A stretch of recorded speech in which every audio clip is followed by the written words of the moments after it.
No. Oh, yeah. No.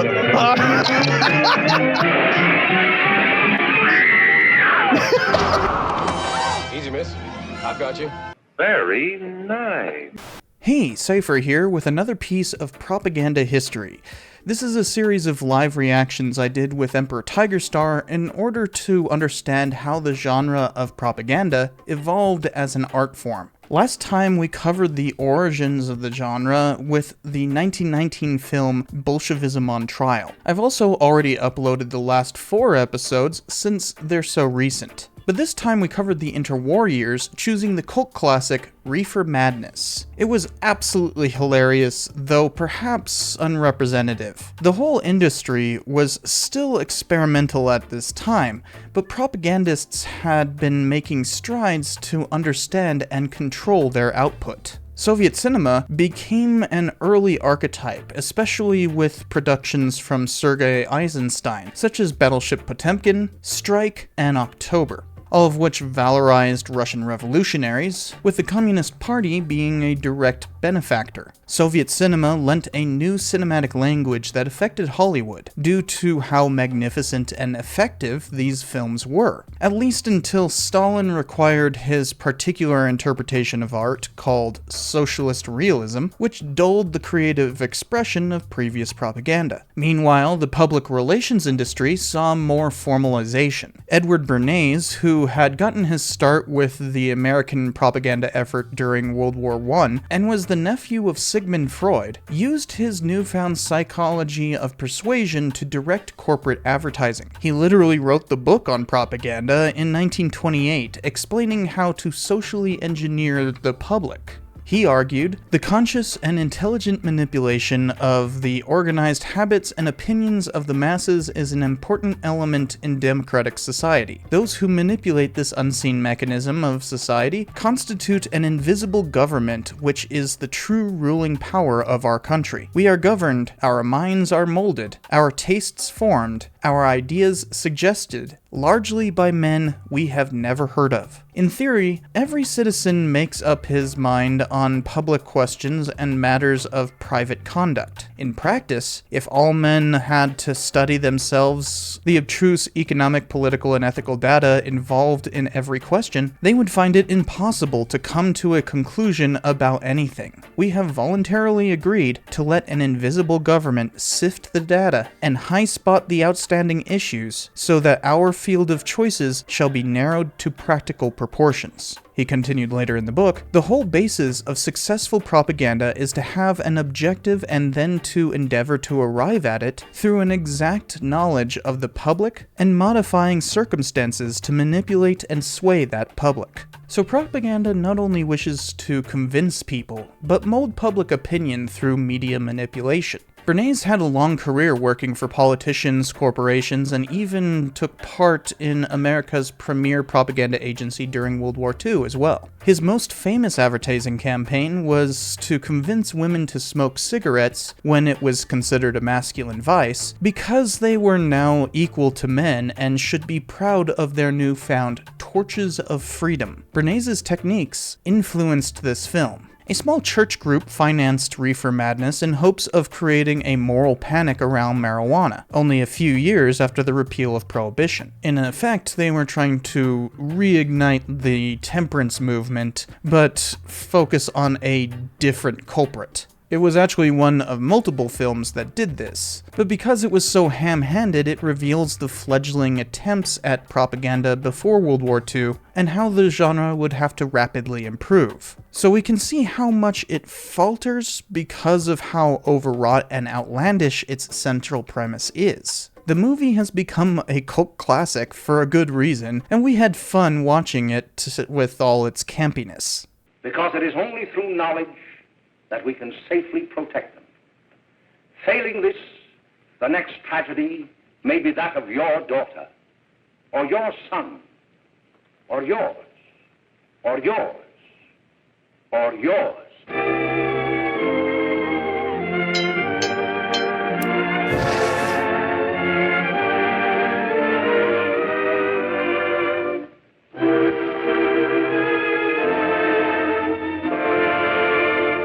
So the next one that we have is Reefer Madness. You want to introduce this at all? Marijuana. Ooh.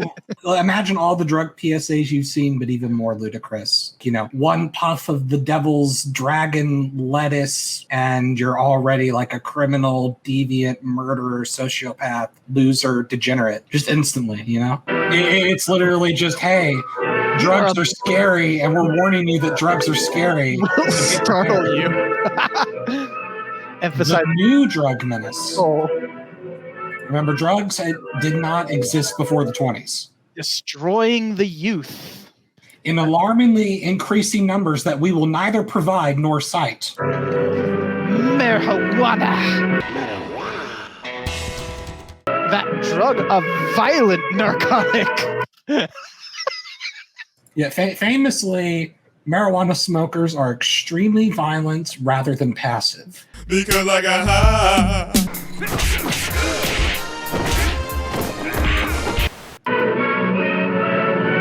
It's supposed to say. Well, okay, they got that part sort of correct. Laughter comes first. Oh, then the dangerous hallucinations. But like space expands violent and time sudden slows down.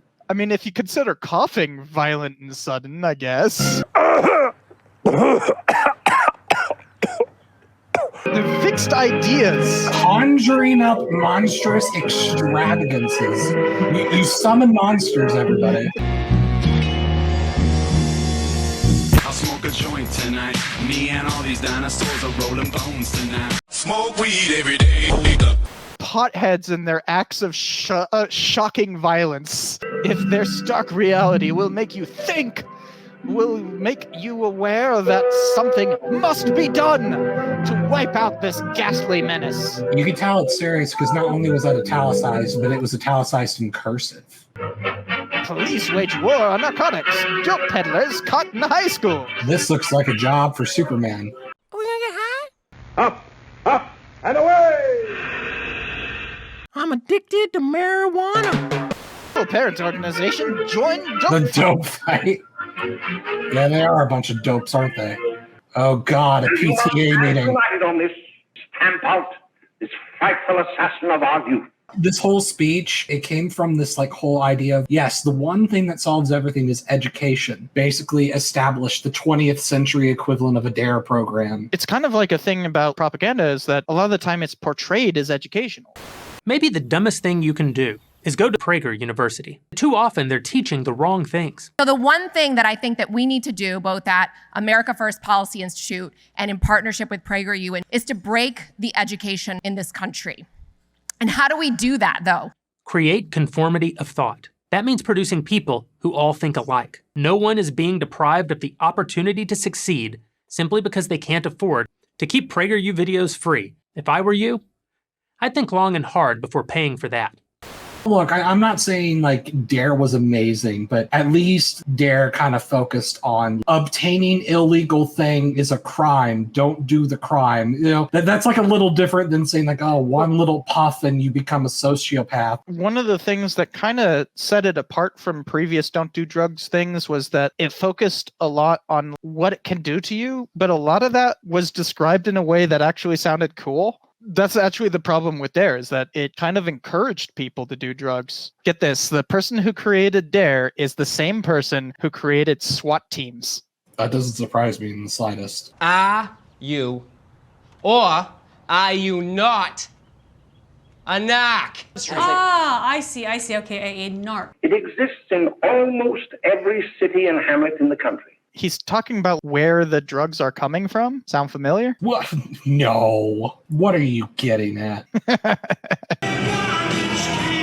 1936. This ceaseless fight against the drug traffic is directed by the Department of Narcotics. To quote Abby Hoffman, yo man, George Washington grew what he called hemp, so he was basically the first pothead.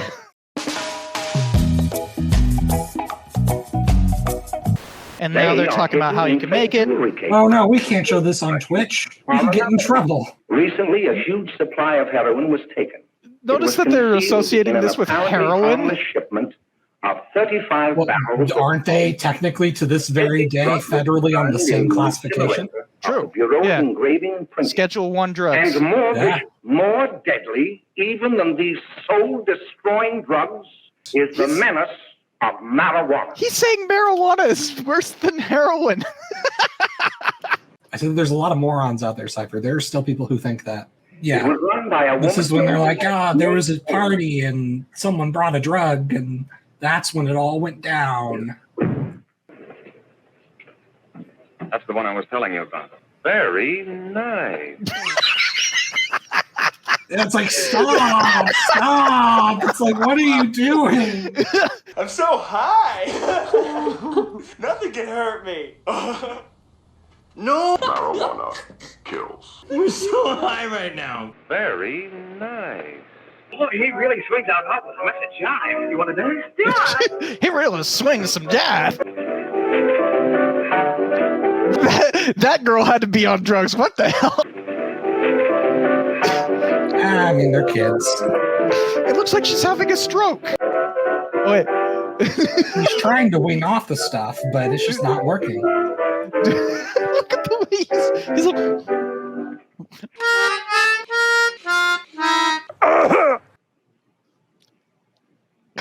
That face. It's like the image today that we have of drug dealers is these homeless, life. possibly teenage vagrants with torn clothes and schizophrenic tendencies, and they're lowliest creeps possible. I think it's because like they're used to like the alcohol mafia. Here, they're like, they're all dressed in fine suits. They're very articulate, and they even have a little bit of a conscience about selling them to kids. Why would they ever do such a thing? This movie came out in 1936. The 21st Prohibition like just ended a few years ago. 21st Amendment passed in 1934, didn't go into effect until late 34. They all just instantly moved on to the marijuana.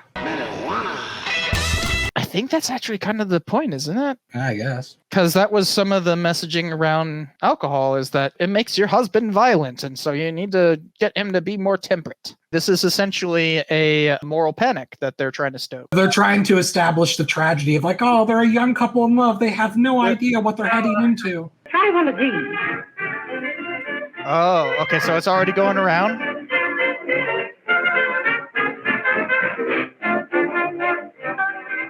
Notice how no one is coughing. Right? Right? I should have known it was one of those parties as soon as they started playing the devil's music jazz.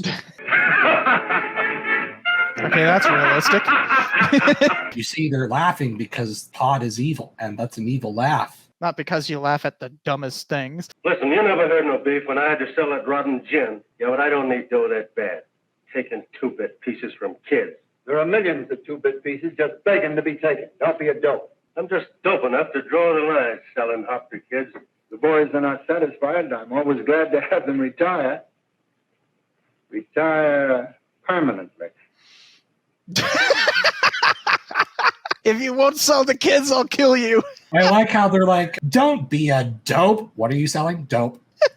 Well, I mean, you're not supposed to get high on your own supply, right? Did you notice the reference, I remember selling gin? Yeah. So this is very much... It is the mob. Yeah. I mean, with hats and suits like that, who else could it be? I think Scarface came out the same year, right? The Al Pacino one was based off of this. This is a Howard Hughes production. And this was kind of the movie that made the like gangster image popular. There was one person who was associated with the name Scarface. Yeah, Al Capone. So this came out in 1932, well within time to influence this. That was the mobster image at the time. I only wish you had a couple of kids so I could get out. You just straight up like threatened to sell dope to his kids. Let's go, Jack. I'm red hot. Better be careful how you drive it. The first thing you know, you'll be ice cold. Hold on, you'll kill somebody. Oh my gosh, they're going nearly 50 miles an hour.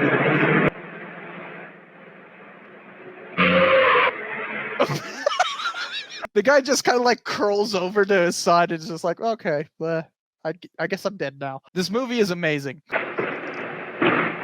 Nobody says a word, apparently. It's a funny hit and run. You see, it grows wild in almost every state in the Union. Therefore, there is practically no interstate commerce in the drug. As a result, the government's hands are tied. And frankly, the only sure cure is a widespread campaign in education. Oh, it's all right to talk about education, Mr. Wyatt, but we educators can't do anything until the public is sufficiently aroused. Aroused. Let me show you something. In 1930, the records on marijuana... They're straight up quoting sources in the film. That they're talking about how to get laws passed. Like they're saying like, okay, look, we can't do this under the Interstate Commerce Act because it's grown locally. The marijuana said kill, kill. Wait, he just randomly gets in a fight? Oh, because he's jealous, right? Wait, he just pulls out a gun. And notice how it wasn't to shoot him, it was to pistol whip him. Yeah. Well, now they're shooting. Everybody's like, wait. She ain't drunk. He ain't drunk. He's dead.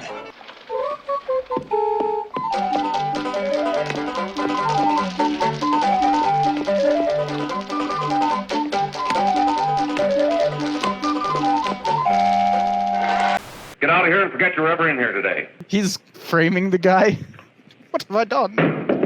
Nobody will ever know you were driving that car. Thanks, Jack. Wait, what? As long as you keep your mouth shut that you were ever up in May's apartment. So that he's creating a cover-up. Yeah, because remember, he bought it from the mob. Here's my testimony on weed is bad. You gotta love the way these guys smoke. They're like... He's on the tee. He's liable to take a powder on us and blow his topper to the DA. You mean you think we'd all be better off? Too many swing era euphemisms for me to understand. Well, time he was there. They actually talked about reasonable doubt. This is 12 Angry Men. Yes. What? But what if he didn't commit the murder? Hold on. That was some heavy-handed symbolism. We gotta make an example before boys like that contaminate all of our children. Bring me some reefers. No! You're already in too deep, Mac. Here you are. Supposed withdrawals. What's that crazy laughing? Invent rock and roll 20 years ahead of its time faster! That is the lamest fake playing I've seen. Like in the theater. You want to kill me? This is the best digital version I could find. You're crazy.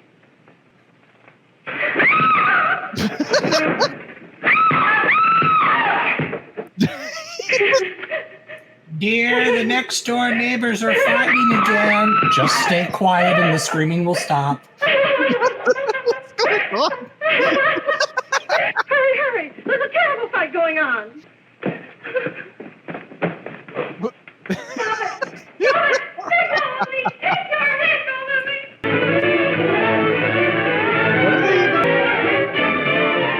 I regret that this court is not prepared to bargain with justice. Jack Perry.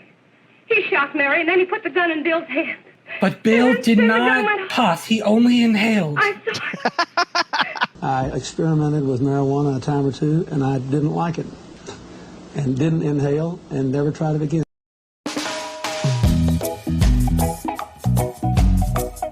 Bill didn't know he hadn't killed Mary. He was so doped up, they made him think he had. No. Oh, yeah. No.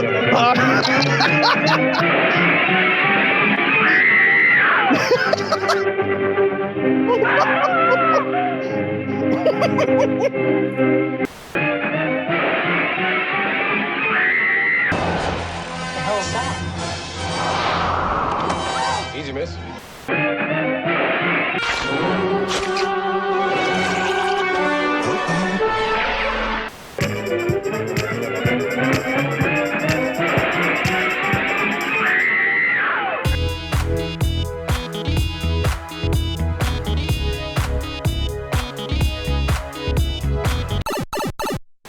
And we can express only the hope that your experiences may not alone keep you, but thousands of others from the vicious pitfalls of marijuana. Marijuana. I am ordering you. Wait, is he supposed to be high right now? Oh, he's withdrawing, Your man. Honor, in this case, the state waives trial of the defendant, Ralph Wiley. It is recommended, Your Honor, that the defendant be placed in an institution for the criminally insane for the rest of his natural life. That happened right here, because it is only through knowledge that we can safely protect them. Failing this, the next tragedy may be that of your daughter, or your son, or yours. This could happen or to yours, you! Or yours. It'll happen to you.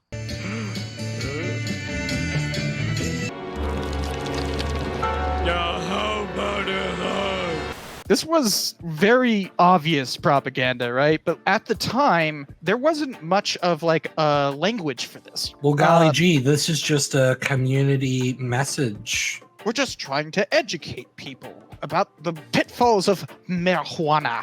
Do you really think that they would do that? People on the silver screen would tell lies?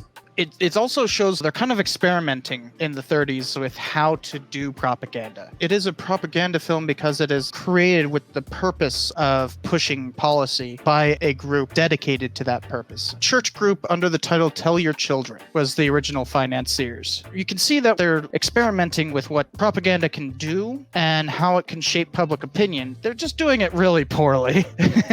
Get this. The Marijuana Tax Act, the one that basically made it impossible to buy because you had to get tax stamp that the government wouldn't issue, so they effectively made it illegal through a tax, was signed into law in 1937. So Reefer Madness probably had an effect. I will point out that Birth of a Nation is not a propaganda film. Not at all. Just because the message is repugnant does not make it propaganda. It's about who's financing it, what the goals of the movie is, and essentially how it's formatted. This movie, for instance, literally starts with, "You will learn drugs are bad," okay? And ends with the same thing, with them literally pointing at the camera, "It could happen to you." That is propaganda. The Bolshevism on trial thing is about trying to stoke up fears during the Red Scare. That's not what Birth of a Nation is. Birth of a Nation is a repugnant movie that just happened to come out in 1915. Just say things you dislike are propaganda. That's a terrible definition. That sounds like something a propagandist would say.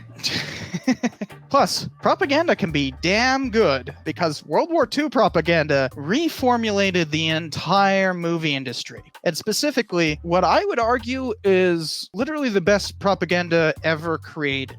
But that will have to wait until next episode. Be sure to subscribe for that, as well as to EmperorTigerstar. There are still many more episodes in this series to produce. I've got a lot of work ahead of me. As you can see from Reefer Madness, it was quite a hoot. There's that element of Bernays' manipulative media strategy, but it is simply too rudimentary to be taken seriously. Though the whole moral panic it partook in did succeed in passing the Marijuana Tax Act only a year after its release, so apparently this was effective, despite its deficiencies. By the mid-1940s, propaganda had found its stride and would rewrite cinematic language forever. Somehow, we went from this silly mess to something deep and meaningful in just a few years. But y'all will have to wait for that in the next episode. And we got Kitty right here. Ooh, isn't he cute? Isn't he cute? Yes. Oh. Hey, Cypher here with another piece of propaganda history. Oh, come on, gang. Stay here. Stay here. Just stay here. Yeah. What are you doing? Where are you going? You gotta go that way if you're gonna leave. And you're gonna leave. Okay. If he's gonna leave, then I guess I can turn on the virtual background thing. There we go.